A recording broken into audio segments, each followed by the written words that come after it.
নমস্কাৰ। জাতি মাতি ভেটি ৰক্ষা কৰাৰ শ্লোগান বিজেপিৰ।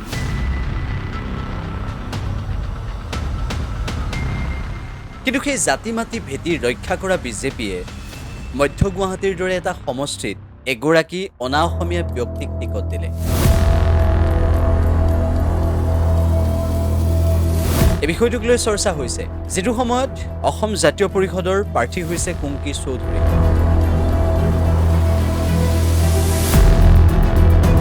যিটো সময়ত আপৰ প্ৰাৰ্থী হৈছে অনুৰূপা ডেকা ৰজা। তেনেকুৱা এটা প্ৰেক্ষাপটত মধ্য গুৱাহাটীত বিজেপিৰ প্ৰাৰ্থী হৈছে বিজয় গুপ্তা। বিজয় গুপ্তাই যদি অসমীয়া কয়, সেই মুহূৰ্তত আপুনি ক'ত পলাওঁ এনেকুৱা ধৰণৰ এটা অৱস্থাৰ সৃষ্টি হয়।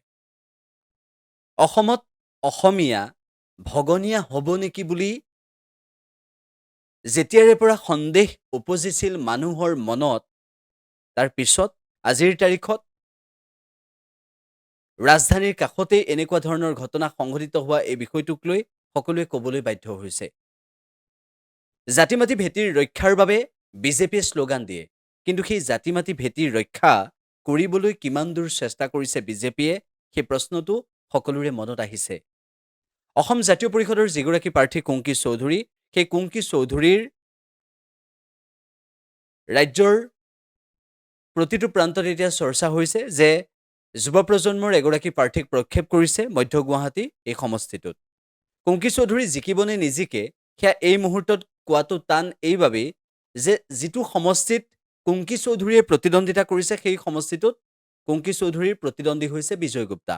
আৰু সেই বিজয় গুপ্তাৰ ৰাজনৈতিক যি যাত্ৰা, সেই ৰাজনৈতিক যাত্ৰাক প্ৰতিনিধিত্ব কৰা দলটো হৈছে বিজেপি। আৰু সেই বিজেপি দলে এগৰাকী অনা অসমীয়া ব্যক্তিক যিটো সমষ্টিত টিকট দিছে, সেই সমষ্টিটোৰ অধিকাংশ লোক, সেই সমষ্টিটোৰ বহুসংখ্যক লোকে ইতিমধ্যে সেই সমষ্টিটোৰ কোন জিকিব তাৰ ভাগ্য নিয়ন্ত্ৰণ কৰাৰ দায়িত্বত আছে। এনেকুৱা এটা প্ৰেক্ষাপটত অসমত অসমীয়া ভগনীয়া হ'ব নেকি বুলি আমি যিটো সময়ত ভাবি থাকোঁ, সেই তেনেকুৱা ধৰণৰ বিষয়বোৰ হ'বলৈ গৈ আছে নেকি? কুংকি চৌধুৰীক বা অনুৰূপা ডেকা ৰজাক যিকোনো এগৰাকীক জিকোৱাটো এইবাবেই প্ৰয়োজন হৈ পৰিছে, অনা অসমীয়াৰ বিপৰীতে সেই বিজয়ী কৰাবলৈ চেষ্টা কৰিব লাগে কোনো এগৰাকী খিলঞ্জীয়া প্ৰাৰ্থীক। যুৱ প্ৰজন্মৰ প্ৰাৰ্থী হিচাপে কুংকি চৌধুৰী যিটো সময়ত ৰাইজৰ কাষলৈ গৈছে, সেই সময়ত ৰাইজৰ সঁহাৰি পাবলৈ সক্ষম হৈছে।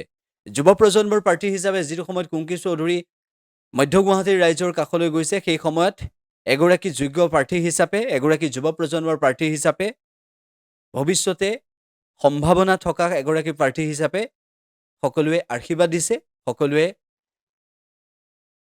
মন্তব্য কৰিছে। কিন্তু তেনেকুৱা এটা প্ৰেক্ষাপটত অসমীয়া আৰু অনা অসমীয়াৰ যিটো এতিয়া প্ৰতিযোগিতা হ'বলৈ আৰম্ভ কৰিছে, সেই প্ৰতিযোগিতাত যদিহে অসমীয়া পৰাস্ত হয়, তেনেহ'লে বৰ দুৰ্ভাগ্যজনক কথা হ'ব। ত্ৰিপুৰীসকলৰ অৱস্থা আমাক নতুনকৈ ক'ব নালাগে। ভাৰতবৰ্ষত এনে বহু জাতি জনগোষ্ঠী সময়ৰ গতিত বিলীন হৈ যাবলৈ আগবাঢ়ি যোৱা প্ৰতিচ্ছবিখন আমি লাহে লাহে দেখিছোঁ। বিশ্বৰ বিভিন্ন প্ৰান্তত বহু জাতি জনগোষ্ঠী, বিশ্বৰ বহু প্ৰান্তত বহু সম্প্ৰদায় সেই নিজৰ দেশখনতে ভগনীয়া হ'বলৈ লোৱা আমি দেখিছোঁ আৰু শুনিছোঁ। আমি এইটো নিবিচাৰোঁ যে অসমত অসমীয়া ভগনীয়া হওক। জাতি মাতি ভেটি ৰক্ষা কৰিম বুলি কোৱা কোনোবা চৰকাৰে অসমীয়াৰ বিপৰীতে এগৰাকী অনা অসমীয়া ব্যক্তিক টিকট দি সেই সমষ্টিটোত জিকাবলৈ চেষ্টা কৰা আৰু সেই সমষ্টিটো এগৰাকী অনা অসমীয়া ব্যক্তিৰ হাতত তুলি দিব বিচৰাটো প্ৰকৃতপক্ষে জাতি মাতি ভেটি ৰক্ষাৰ সংকল্প লোৱা এটা দলৰ কাম হ'ব নালাগে। আমি স্পষ্ট কথা কৈছোঁ যে অসমীয়া আৰু অনা অসমীয়া এই বিষয়টো আমি এইবাবেই উত্থাপন কৰিছোঁ, মধ্য গুৱাহাটীয়েই হওক, লাগিলে ঢেকীয়াজুলিয়েই হওক, বিজয় গুপ্তাই হওক, লাগিলে অশোক সিংহলেই হওক, এই দুয়োগৰাকী জিকিব এইবাবেই নালাগে, এই দুয়োগৰাকীক পৰাস্ত কৰিবলৈ উঠি পৰি লাগিব লাগে। আৰু এই দুগৰাকী যদি জয়ী হয়, তেনেহ'লে অসমীয়াৰ বাবে অতি লাজ লগা এটা বিষয় হ'ব। আমি স্পষ্ট ভাষাত কৈছোঁ, আমি অসমীয়া বুলি নিজকে গৌৰৱান্বিত কৰিব পৰা, আমি অসমীয়া বুলি নিজকে সাহসেৰে মূৰ দাঙি কথা ক'ব পৰা সেই অৱস্থাটো নোহোৱাৰ দিনটোলৈ আমি বাট চাই থাকিব নোৱাৰোঁ। হাত সাৱটি বহি থাকিলে নহ'ব।